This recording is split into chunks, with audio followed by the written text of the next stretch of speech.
ceux qui méprisent la parole seront corrigés par Satan. La Bible n'est pas un objet, c'est un esprit vivant.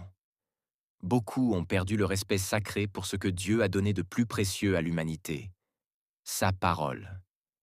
Ils prennent la Bible comme un simple objet. Ils l'enterrent dans la terre comme un fétiche. D'autres la posent sous leurs pieds, debout dessus, pensant recevoir une quelconque puissance.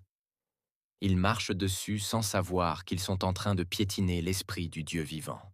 Mais la parole de Dieu n'est pas un papier, ce n'est pas un livre magique, c'est un esprit, c'est une épée, c'est le souffle de Dieu, c'est Jésus-Christ lui-même. Au commencement était la parole, et la parole était Dieu. La Bible n'est pas un objet qu'on enterre ou qu'on piétine. Elle est incorruptible, invincible et éternelle. Même les flammes de l'enfer ne peuvent l'atteindre. Il a été vu des maisons entièrement ravagées par le feu, mais la Bible est restée intacte. Les murs sont tombés, les meubles ont fondu, mais la parole de Dieu était là, debout, sans une seule page brûlée. Pourquoi? Parce qu'on ne brûle pas Dieu. Parce que la Bible est un feu plus puissant que tout feu naturel. Elle est la présence du Saint-Esprit lui-même dans nos maisons.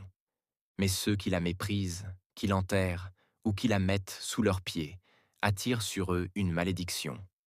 Certains, après avoir enterré la Bible, ont voulu la déterrer, mais ne l'ont plus jamais retrouvée. Parce que l'Esprit s'est retiré. Et sans l'Esprit, il ne reste que le vide et les ténèbres. Et quand la lumière de la parole s'éteint dans une maison, Satan prend le contrôle. Et là, il ne vient pas pour jouer. Il vient pour voler, égorger et détruire. Jean 10, 10. Il tourmente, il bloque, il divise, il appauvrit. Et pendant ce temps, Dieu pleure. Oui, Dieu regrette d'avoir créé l'homme, comme au jour de Noé. Genèse 6, verset 6. Parce que les hommes traitent avec mépris ce qu'il a donné pour les sauver. Mais ne te trompe pas. Ce que tu refuses de respecter, un jour te jugera. Et celui que tu refuses d'écouter, un jour se taira pour toujours. Repens-toi pendant qu'il est encore temps. Reviens à la Bible. Ouvre-la.